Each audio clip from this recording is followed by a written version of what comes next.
আমার মনে হয় সামর্থ্য থাকলে কখনোই গ্রামে থাকা উচিত নয়। গ্রাম মানেই একাধিক প্রাকৃতিক সৌন্দর্য, অন্যদিকে অজস্র সামাজিক ও মানসিক চাপের আধার। আমার মতে যদি সামর্থ্য থাকে তবে শহরে গিয়ে নিজের মতো করে নিজের জীবন সাজানোই শ্রেয়।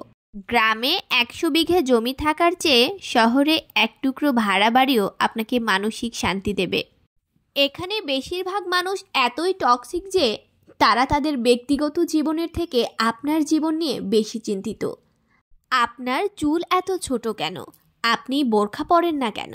আপনার মেয়ের বয়স 25 পেরিয়ে যাচ্ছে, তাও বিয়ে দিচ্ছেন না কেন? আপনার ব্যাচমেট কেউ বিদেশে গিয়ে লাখ লাখ টাকা কামাই করছে, কিন্তু আপনি এখনও পড়াশোনায় চালিয়ে যাচ্ছেন। এসব কেন? মাঝে মাঝে দেখবেন আপনার নিজের ফ্যামিলিও এসব বিষয় নিয়ে চিন্তিত নয়, কিন্তু অন্যান্য মানুষগুলোই বেশি চিন্তিত। গ্রামের টক্সিক বিষয়গুলোর আরেকটি বড় পার্ট হচ্ছে ঝগড়া। আপনি এমন কোনো বাড়ি খুঁজে পাবেন না যেখানে জায়গা জমি নিয়ে কোনো বিরোধ নেই। প্রত্যক্ষ বা পরোক্ষ এই ফ্যামিলি সেই ফ্যামিলির সাথে কোনো না কোনোভাবে ঝগড়া লেগেই থাকে। 1 ইঞ্চি জায়গা নিয়ে মাথা ফাটাফাটি, অশ্লীল ভাষায় গালাগালি, মামলা মোকদ্দমা চলতেই থাকে।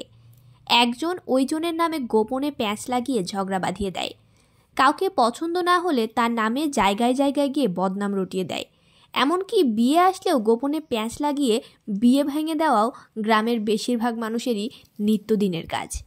গ্রামের বেশিরভাগ মানুষই সফটওয়্যার ইঞ্জিনিয়ার বোঝে না, ইলেকট্রিক্যাল ইঞ্জিনিয়ার বোঝে না, MBBS ডাক্তারের মানেই বোঝে না। তাদের কাছে সরকারি চাকরি মানেই পুলিশ, সেনাবাহিনী কিংবা প্রাইমারি স্কুলের শিক্ষক। প্রাইমারি স্কুলের পিয়ন হোক, তাও মেয়ে বিয়ে দিতে রাজি আছে, সেটা যদি সরকারি চাকরিজীবী হয়। কিন্তু বেসরকারি যত ভালো চাকরিই হোক না কেন, আমতা আমতা করবেই। আর টক্সিকের আরও একটা বড় পার্ট হচ্ছে গ্রামের চায়ের দোকানগুলো। গ্রামের প্রত্যেকটা চায়ের দোকানে চায়ে চুমুক ওঠেই গিবত দিয়ে, যেখানে কার বউয়ের বাচ্চা হচ্ছে না, কার মেয়ে পালিয়ে বিয়ে করেছে। রাজনীতি, অর্থনীতি, খেলাধুলা কোনোটাই গবেষণা বাকি থাকে না তাদের, যার অধিকাংশই গুজব। এসবের মাঝেও গ্রামে কিছু শুভাকাঙ্ক্ষী লোকও থাকে, তারা আপনাকে বুঝতেও চাইবে। এমনকি তারা ব্যক্তিগত জীবন নিয়েই আগ্রহী, অন্যদের জীবন নিয়ে তেমনটা আগ্রহ নেই তাদের। যারা মানে উচ্চশিক্ষা অর্জনের জন্য বিদেশে চলে যাওয়া কিংবা কোনো কাজে চলে যাওয়া কখনোই বেটার অপশন নয়। যারা চায়ের কাপে মিথ্যা আর গিবতের ধোঁয়া ওঠায় না, তাদের স্যালুট, তারা আজীবন সম্মানপ্রাপ্ত।